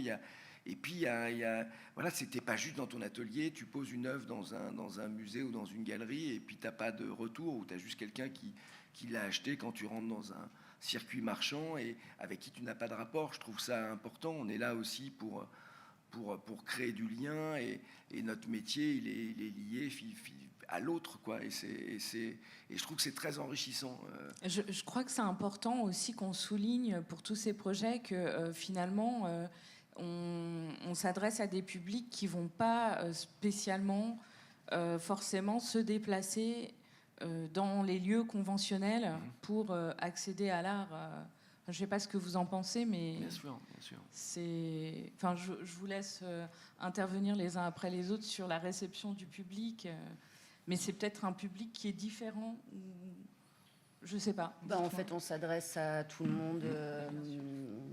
En fait, on investit des lieux finalement qui sont des lieux de vie, de passage, où les usages ne sont pas faits pour la culture. C'est pas des lieux dédiés à la culture par nature. Et puis aussi, ce qui est génial en fait dans ces projets-là, c'est que en fait, on parle même pas de public, on parle de tous ceux qui passent et qui voient cette œuvre et qui ont une interaction avec cette œuvre, une émotion, qui la prennent en fait, qu'en font ce qu'ils veulent, sans aucune obligation, comme disait Stéphane. Ils sont libres de repartir, de rester, de s'arrêter, de rêvasser, de l'utiliser, parce que selon les œuvres qu'on présente, il y en a aussi qui sont collaboratives, on crée ensemble. Enfin, nous, c'est ce qui s'est passé aussi sur Forêt Monumentale. L'idée, c'était vraiment d'en parler avec tout le monde. On a des œuvres, en fait, où, par exemple, Thomas Dambeau, il nous a demandé de proposer, de faire une équipe de bénévoles. Nous, en fait, on a fait un partenariat avec un lycée professionnel de menuiserie, donc on a accueilli toute une promo. Et c'est génial ce qui se passe, parce que c'est des publics, en fait, qui ont vraiment aucune... en fait, la méconnaissance ou de l'indifférence, où ils se disent que la culture, c'est pas pour eux, alors qu'en fait, la culture, eux-mêmes, ils en ont une, ils ont une identité qui est génératrice. Enfin, la culture, en fait, ça veut rien dire. Enfin, après, Ça fait partie des cases, de la manière dont on peut enfermer des choses. Et je pense qu'au contraire, on est dans des pratiques où on doit décloisonner en permanence. On échappe à la barrière symbolique du lieu. C'est-à-dire quand on dit aller au théâtre, au musée, le poids du mot et sa signification et ce qu'on imagine derrière. Par exemple, quand on n'est jamais allé au théâtre, ça m'a toujours amusé de poser la question à une personne qui n'est jamais allée au théâtre. Pourquoi est-ce qu'elle pense déjà du théâtre? Elle me donne une définition très concrète, très précise de pourquoi elle n'y va pas, alors qu'elle n'y est jamais allée. Et ça, moi, ça m'a toujours étonné. Et donc, du coup, je me suis dit, mais sans expérience, elle peut se faire un avis sur ce qu'est le théâtre. Et du coup, la définition qu'on lui a donnée de ce que c'était le théâtre, ou son a priori de ce qu'elle va trouver en venant au théâtre, va influencer sur le fait d'y aller ou pas. Et c'est sûr que quand on propose des œuvres in situ ou des événements hors des lieux convenus, on ouvre d'autres choses. Le contexte change, c'est plus du théâtre, c'est du théâtre en appartement. Alors quel imaginaire on projette derrière ça? Et donc ça, je trouve ça très intéressant parce que il y a des mixités de public qu'on observe, nous, chez l'habitant, par exemple. Et il y a aussi l'expérience vécue, c'est-à-dire que l'expérience, je trouve que les inconnus qui se retrouvent chez l'habitant échangent beaucoup entre eux. Et ça, c'est extraordinaire. Moi, je suis très ému, souvent, parce que les spectateurs aussi, parce qu'il y a un échange. On peut aller, je vais dans des salles de théâtre classique, au musée, etc. Les gens échangent peu entre eux. Et là, c'est très rare quand... Enfin, moi, ça m'est jamais arrivé. Je suis allé voir plein d'événements hors mur. Et à chaque fois, les gens échangent beaucoup, même s'ils ne se connaissent pas du tout. Et ça, je trouve ça un peu comme quand on se retrouve en famille. On est dans un lieu qui est chaleureux. Enfin, il y a quelque chose de chaleureux et de convivial. Et on partage un moment de culture ensemble. Il y a vraiment une idée de partage et de lien et de qualité d'échange. Et je crois beaucoup à ça. Et je pense qu'en créant trop de lieux dédiés uniquement, on oublie l'importance des autres lieux et de ce que ça peut apporter de magique et de surprenant aussi, la surprise en fait, dans des lieux non conventionnels. On compose avec l'existant, avec la forêt, avec ce qui nous inspire la plage, avec enfin plein de choses, des éléments, y compris des bruits extérieurs. Mais si on les prend avec soi, sont très forts. Et moi, quand j'ai créé des spectacles, j'ai créé un spectacle par exemple dans un restaurant. Il y avait une grande baie vitrée avec l'extérieur. Les musiciens jouaient en extérieur et puis nous rejoignaient à l'intérieur. Enfin, il y avait quelque chose d'incroyable de par... en fait, le lieu, il est unique. Il y a quelque chose d'unique dans ce lieu-là. C'est pas juste une boîte noire où on va mettre plein de trucs qu'on va faire défiler. Et en plus, il n'est pas dédié. Donc ça veut dire que les personnes se sont organisées pour que ça existe. C'est quelque chose de rare. On a la chance de vivre ça. C'est pas quelque chose... où on tourne, moi en tant qu'artiste, quand j'ai tourné dans des lieux conventionnels, j'avais l'impression d'être un numéro parmi tant d'autres, parce que c'est une machinerie. Là, c'est différent, il y a quelque chose qui se passe un peu d'éphémère, on peut partager ça, et en plus, c'est parce qu'on est tous réunis ensemble que ce moment existe. Voilà. Et là, je pense, dans les typologies de public, via la mixité sociale, c'est-à-dire qu'il y a le réseau de l'hôte, il y a le réseau de l'artiste, et il y a le réseau hors mur, donc il y a des gens qui viennent par des chemins et des portes différentes. Ça, c'est chouette déjà, de rencontrer des gens qu'on n'aurait jamais rencontrés en temps normal. Et je pense que c'est important parce qu'on peut vite créer dans la société des bulles d'entre-soi et rester qu'avec des gens qui pensent un peu comme nous, qui font les mêmes choses, qui font les mêmes études et tout ça. Et il y a des autres qui m'ont dit, mais c'est extraordinaire, il y a certaines personnes que j'ai rencontrées, que je n'aurais jamais rencontrées en temps normal. Et je pense que ça crée des ponts entre personnes. Et le fait qu'il y ait le meilleur ami de l'autre, une personne de la famille de l'autre, ou des amis des artistes qui viennent et qui se rencontrent à ce moment-là, c'est quelque chose de chouette et d'important aussi, je pense, qu'il y a un maillage, qu'il y ait plus de ponts entre les gens, en fait. Moi, je suis assez critique des réseaux sociaux qui nous font croire qu'on est connecté alors qu'on est faussement connecté. On a l'impression d'être connecté parce qu'on a X amis sur les réseaux sociaux, mais c'est des fausses connexions. Et moi, j'ai des artistes, des spectateurs au téléphone qui me disent mais c'est extraordinaire de se retrouver, ça fait du bien. Et je pense qu'on peut, dans cette accélération de la société où on est dans hyper faussement connecté, on peut oublier l'essentiel juste de se retrouver. Moi, quand j'ai fait mon premier événement chez moi en appartement, je me suis dit pourquoi je ne l'ai pas fait avant et pourquoi j'ai attendu pour le faire. En fait, j'ai eu fausse excuse de j'ai pas le temps, chez moi c'est un peu trop petit, enfin les excuses que je connaissais bien. Et quand je l'ai fait, je m'attendais à faire du théâtre. Et parce que j'adore le théâtre. Et en fait, j'ai eu une proposition de concert de musique brésilienne chez moi. J'en ai parlé à ma compagne qui m'a dit mais trop bien, vas-y, on le fait. Et j'ai vécu un moment extraordinaire. Et moi-même, j'ai été surpris. Et cette surprise, elle est importante, je pense. Et se retrouver, comme tu dis, c'est très important, surtout après les années de Covid, où on était tous engoncés dans des petits lieux, et on ne pouvait pas se retrouver. Donc, c'est vrai que c'est important. Stéphane, je voulais te demander, moi, je suis un peu curieuse de savoir comment l'expérience de Rouge, justement, avec l'expérience court-circuit, comment elle a été accueillie par le public, c'est-à-dire que les œuvres étaient déplacées de lieu en lieu. Tu peux nous dire un peu quelle a été la réaction du public? Bah, c'est assez surprise, hein. Chacun après. C'était déplacé dans quel lieu en fait? C'était à Bordeaux. C'était dans la ville de Bordeaux, mais il y a eu des déambulations. C'était à dans des bars, dans des. Non, dans la rue. Dans la rue. Ouais, dans la Ok. rue. Et ils faisaient des arrêts, ils se retrouvaient à des endroits. Il y a eu chacun aussi à utiliser les œuvres dans son propre entourage aussi pour établir une médiation, pour la partager. Voilà, c'est assez complexe à mettre en place, hein, là justement, parce qu'il y avait des œuvres de différents formats, donc c'était assez expérimental, mais c'était intéressant. Ouais, les gens étaient surpris, ouais. Mais c'est surprenant de voir une œuvre, un moment en mouvement. Alors c'est pas la première expérience, hein, la première fois que ça se fait, c'est des choses qui continuent aussi à se faire. Mais je trouvais ça intéressant qu'il y ait un modèle économique aussi derrière pour les artistes. Oui.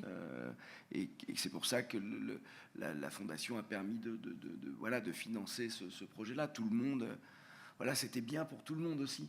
Oui. Voilà, Finalement, et ça puis, donne accès la à plupart l'art des gens à ne tout peuvent le pas monde. avoir Oui. accès à une œuvre d'art parce que ça a un certain prix, un certain coût. Et ça, pour moi, en tant qu'artiste, c'est très complexe à vivre. Et alors que j'ai une pratique d'atelier et c'est très très compliqué. Et je trouvais que ce projet-là avait vraiment cette force-là. Je trouve ça génial d'un moment de pouvoir être payé et que ça soit voilà, mais qui est aussi un contrat derrière. C'est pas gratuit. Il y a un acte derrière militant. C'est un moment, voilà, je dois défendre ce travail-là et je dois le diffuser. De mon côté, j'ai aussi été, amenée à mettre de l'art à un endroit qui n'était pas attendu, dans le sens où dans les métros parisiens, je ne sais pas si c'est pareil dans le métro marseillais, mais dans les métros parisiens, il y a des endroits avec des panneaux publicitaires qu'on peut retirer. Moi, je les avais retirés et je mettais mes œuvres d'art à la place, en fait, et sans rien dire. Et du coup, ça permettait aux voyageurs de pouvoir rêver ou divaguer ou se poser des questions, s'interroger. Nous, on l'a fait avec la Fondation aussi. Ouais. On a préempté toute une ligne de bus à Paris et on a mis des œuvres à l'intérieur, des œuvres de la collection pour partager notre collection, pas justement dans un lieu clos, mais dans ces espaces-là qui sont publicitaires. Et voilà, c'est des choses qui ont déjà été faites aussi, mais là, de les avoir sur une ligne et que tu prennes ton ticket de bus et que tu puisses voir toute une série d'œuvres comme dans un musée, mais que ça se passe à l'extérieur, c'était intéressant. Puis on l'avait charté de manière très muséale et c'était très intéressant aussi. Oui, c'est important de savoir qu'il y a des publics qui ne se déplacent pas forcément dans les lieux d'art parce qu'il y a un côté élitiste, il y a un côté c'est pas pour moi. Enfin, moi, je l'ai entendu plusieurs fois au cours d'expositions que j'ai pu organiser un peu à part. Donc, je trouve que voilà, toutes ces initiatives-là permettent à tout type de public de pouvoir se familiariser avec différentes formes d'art, quoi. C'est important. Je pense que le but, c'est d'aller chercher aussi les gens Tout à en tant fait. qu'artistes, C'est d'aller chez eux. Opérateurs, voilà, c'est d'aller à la... Ou sur leur parcours. On n'est pas là juste à être dans l'attente et de produire quelque chose dans cette attente-là, avec un public plutôt averti. Je trouve ça intéressant, parce que tout le monde n'a pas la chance d'avoir cette ouverture-là. Au sein de... Je parle juste de la peinture, qui a des tableaux chez lui, c'est très compliqué. On a monté aussi une artothèque pour que les gens puissent avoir des œuvres chez eux, parce que c'est intéressant aussi de... Quand on a quelque chose c'est là où j'adore ton projet, quand tu es dans l'intime, tu partages les choses différemment et tu mets un autre rapport, et il y a quelque chose où tu es concerné. Et ça, c'est vraiment important. Et je pense que la difficulté, l'erreur, c'est un moment de déconnecter les gens finalement d'une proposition. C'est vraiment important de créer du lien, de créer des ponts, évidemment en restant dans son expression et dans un cheminement aussi artistique. Mais voilà, il faut toujours, je pense, se recentrer sur quelle est notre mission aussi en tant qu'artiste, opérateur et diffuseur. Alors, j'aurais encore plein de questions, mais j'aimerais bien qu'on laisse bientôt la parole au public. Donc, une dernière question. Comment mesurez-vous, dans chacun de vos projets, le succès de vos projets, justement qu'est-ce que pour vous représente ce succès? Qu'est-ce que c'est? En quels termes vous le vivez?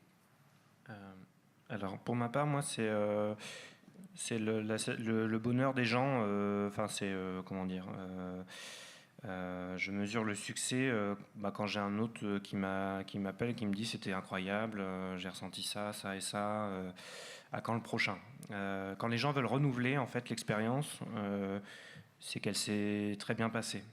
Ce qui se passe, en fait, quand les expériences se passent, ça se passe très bien. Ce qui se passe, l'autre chose, c'est quand il n'y a pas assez de public qui ont réservé, l'événement peut se décaler et ce sera une autre date. Ou s'il y a eu de la pluie, par exemple, et que c'est en plein air, qu'il n'y a pas de lieu d'abri, l'événement peut être décalé. Ce qui n'est pas très grave en soi. En fait, la billetterie permet justement d'atteindre un montant financier qui est tenable pour que les gens réalisent l'événement sereinement. Donc voilà. Le succès, c'est aussi la multiplication des espaces qui sont proposés, etc. Les gens, j'ai beaucoup d'autres qui me disent je vais parler dans le mur, j'en parle autour de moi. Il y a une vraie dynamique collective, je pense, où je pense qu'il y a un constat en se disant il y a énormément d'espace, il y a une sorte de gaspillage d'espace qui pourrait devenir plein. Enfin, il y a tellement de lieux incroyables partout qui pourraient devenir des lieux de rencontre éphémères, que je pense qu'il y a un constat de se dire mais plus on est nombreux, plus on ouvre de nouveaux lieux. Et c'est ce qui se passe, parce que quand on sait qu'il y a des spectateurs qui peuvent devenir hôtes à leur tour, en fait, s'il y a plus d'événements sur un territoire, il y a un bouche à oreille, les gens commencent à connaître, etc. Et plus il y a de monde, plus il y a d'autres personnes qui se rencontrent, qui découvrent, qui échangent et qui partagent ces moments-là. Pour toi, Marianne, le succès, déjà, c'est 400 000... ça, c'était la première édition. Oui. Là, on est un peu moins de 150 000 déjà en quelques mois. Oui. Après, le succès, très basiquement, on a un compteur dans la forêt qui nous permet de savoir ça. Mais pour moi, le succès, il n'est pas là. C'est aussi le lien social. Oui, c'est carrément ça. Et il a été particulièrement révélateur, en fait, sur le mois de montage. Puisque là, on avait vraiment les artistes avec nous, qui ont passé du temps... dans les lieux, qu'on échangeait avec tous les passants, avec des gens en fait qu'on voyait tous les jours et qui revenaient, et qui voyaient en fait cette œuvre se monter progressivement, qui voyaient tout le travail qu'il y avait derrière, qui dialoguaient, qui échangeaient. On en a plein qui ont mis la main à la pâte quand même, qui ont participé à la création de ces œuvres-là. Tout à l'heure, je parlais de mes petits lycéens là. À la fin, tout le monde pleurait. Enfin, je veux dire, même les artistes, ils pleuraient. Enfin, c'était... Et en fait, on avait 12 jeunes avec nous, donc qui étaient en stage avec ces artistes-là. Et en fait, ils se sont rendus compte à quel point ce qu'ils étaient capables de faire avec leur formation, leurs compétences qu'ils étaient en train d'avoir, et puis en partageant en fait cette créativité de l'artiste, et puis un partage de compétences, un partage de connaissances. Enfin, ils ont quand même donné des conseils à certains artistes. Enfin, c'était voilà, il s'est passé des choses humainement qui étaient géniales. Donc pour moi, le succès, il est vraiment là. Et puis quand je vois aujourd'hui, enfin, j'y vais quand même régulièrement dans cette forêt. En fait, c'est hyper emprunté. On a plein d'associations aussi qui qui s'emparent des œuvres pour y faire des choses, des trucs de méditation, un petit concert. Enfin, en fait, les gens, nous, on a créé un cadre, on a créé des artistes, ils ont proposé un récit imaginaire qui parle de la forêt, qui parle des gens, qui parle de tout, de la nature. Et puis, en fait, on se rend compte que tout le monde y trouve quelque chose. Et on n'est plus du tout sur... en fait, on ne parle même pas de public, on parle des habitants qui sont là. Et puis... Bon, je m'éparpille un peu, mais je sais pas comment conclure. En fait, on n'a plus beaucoup de temps, Moi, je veux donc bien parler quand Stéphane, même du succès, vas-y. parce que ça, c'est un terme qui est particulier, mais moi, je trouve ça important que la fondation aujourd'hui, par rapport à notre mouvement, existe, qu'aujourd'hui, il y ait des opérateurs liés aux cultures urbaines partout en France, qu'il y ait une pratique aujourd'hui qui se démultiplie, que des artistes puissent gagner leur vie grâce à ces opérateurs. Et pour moi, en ayant vécu ce mouvement-là, en ayant vécu rien, je suis très heureux de voir tout ce qui se passe. Et c'est un succès. C'est un succès pour la peinture, pour une jeunesse qui à un moment se dit « Ok, je peux en faire mon métier ». Et pas forcément faire autre chose. Et voilà, c'est pas rien. Parce qu'il y a encore même 15-20 ans, c'était pas le cas. Voilà. Donc je suis très heureux de ça. Voilà. Merci beaucoup à tous les trois. On a beaucoup parlé, donc je suis désolée, on n'aura pas beaucoup de temps pour les questions. On va en prendre une. Alors, c'est pas sympa du tout. Oh, la pression. Mais deux, on peut ? Allez, deux. Deux questions, pas plus. Et puis après, on pourra se parler en dehors, bien sûr. Oui, est-ce que quelqu'un peut... Bonjour, merci pour la question. Merci pour ces super projets. Moi, j'aurais été curieux de savoir quels ont été les outils de médiation qui ont été mis en place pour s'adresser vraiment aux quartiers prioritaires et aux gens qui sont très, très, très éloignés de la culture. Et donc, est-ce que nous, on travaille à Marseille vraiment très proche de tout ce qu'on appelle vulgairement les quartiers nord. Et vous, dans vos pratiques, quels ont été les outils qui ont été pour aller chercher des publics qui sont en fracture numérique, je pense surtout à votre plateforme, et en même temps par rapport à l'échelle de ce que vous avez investi sur les forêts, des choses comme ça. Et comment vous faites, vous, pour vous adresser à ces publics-là ? Mais le contexte en lui-même, rien que ça soit dans un lieu qui est dans cet espace-là, attire un public. C'est-à-dire que l'autre, quand il reçoit chez lui, il y a son entourage, ses amis, les personnes de sa famille qui vont venir voir l'événement aussi par curiosité. Donc, en faisant des événements, plus on fait des événements en plein d'endroits différents, plus on accueille une diversité de... Enfin, pour moi, c'est vraiment diversité d'art, diversité de lieux, diversité de public. Et plus il y a de diversité, plus il y a des croisements qui se font et des ponts, et plus on déconstruit le côté caractère sacré de l'art, ce piédestal sur lequel est l'artiste, cette chose inaccessible pour lequel je ne suis pas concerné parce que c'est pas fait pour moi. Je pense qu'en amenant l'art à d'autres endroits, on rappelle qu'il est destiné à toutes et tous, au plus grand nombre, et qu'il n'est pas du tout réservé à une élite. On déconstruit, en fait, je pense, ce qui a pu être construit comme image mentale. Et voilà, ça prend du temps aussi, c'est pas des choses qui sont systématiques, c'est pas parce qu'on fait un événement à tel endroit que systématiquement on touche des publics qu'on dit empêchés. Je trouve le terme pas très beau, mais c'est ce terme-là qui est utilisé.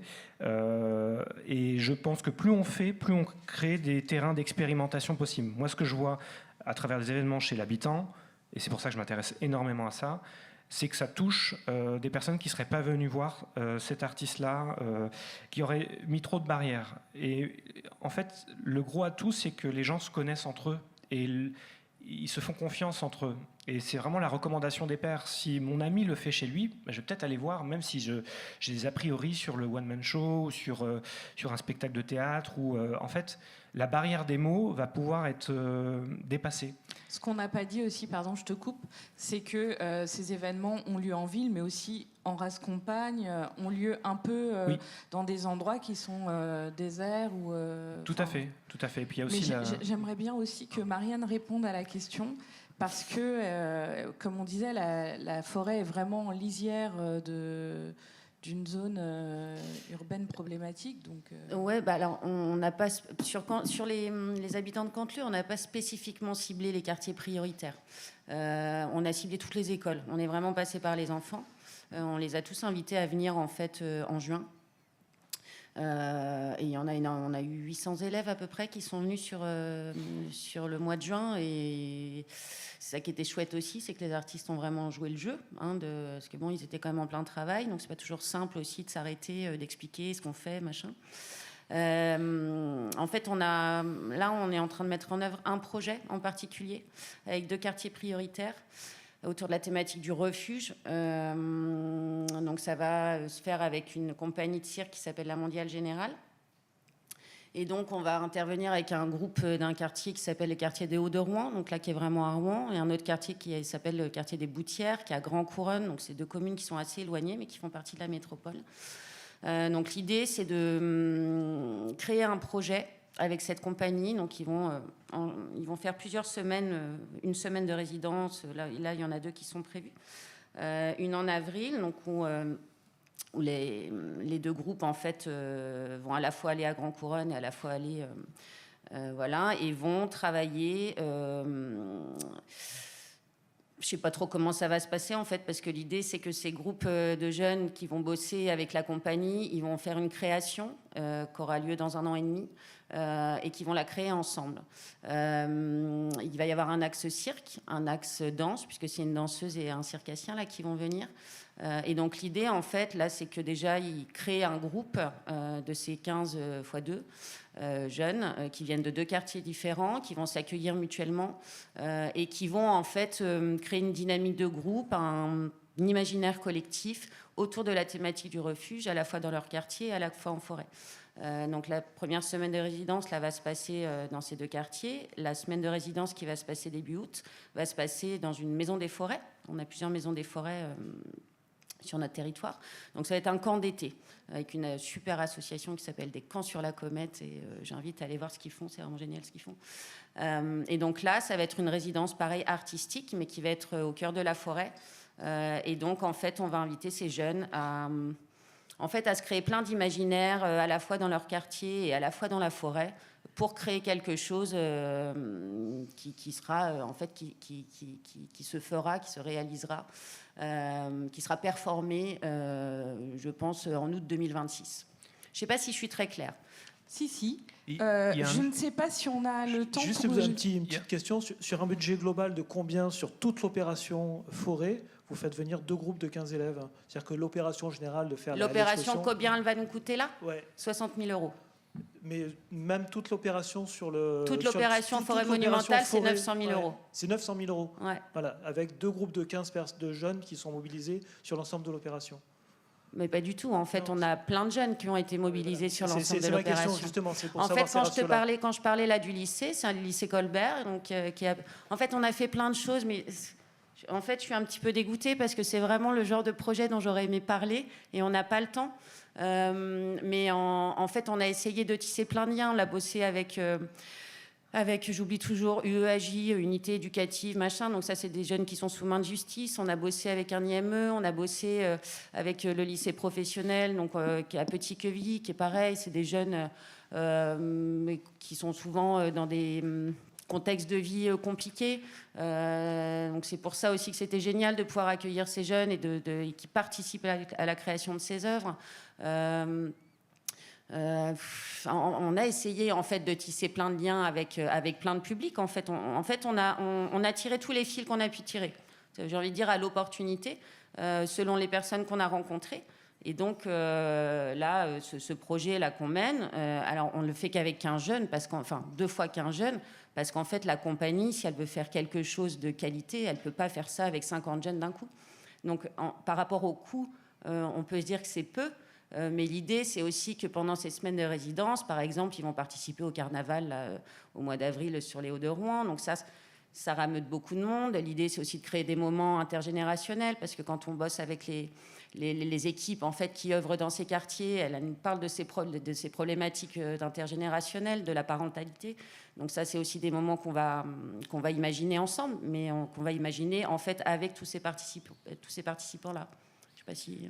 Il y a un élément dont j'ai pas eu le temps de parler tout à l'heure, je vais très vite, c'est aussi toutes les représentations visuelles, tout ce qui permet aux gens de s'identifier ou pas. Et donc il faut être très vigilant, par exemple, nous on essaie de faire très attention aux photos qu'on véhicule d'événements réalisés, pour garder en tête cette diversité de lieux pour que les gens puissent se sentir concernés.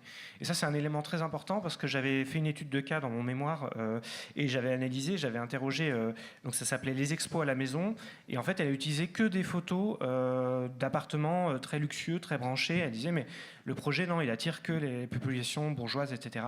Et en fait, je prenais le même projet, mais en Belgique, qui s'appelle Parcours d'artiste, ça existe toujours, et qui se passe dans des appartements très, très différents, et leur communication montre cette diversité d'art et de lieux. Et donc, du coup, les gens s'identifiaient et il y avait une grande diversité du coup de public. Donc, il faut être très vigilant, je pense, à l'image aussi qui est véhiculée. Et je pense que quand on garde cette diversité, les gens peuvent s'identifier et on peut garder une diversité, on peut toucher des publics plus variés. On va devoir malheureusement clore cette table ronde qui est très, très riche et très intéressante, mais on pourra se poser des questions de manière informelle juste après, si vous le souhaitez. D'accord ? Merci beaucoup à tous, à toutes. Merci. Merci.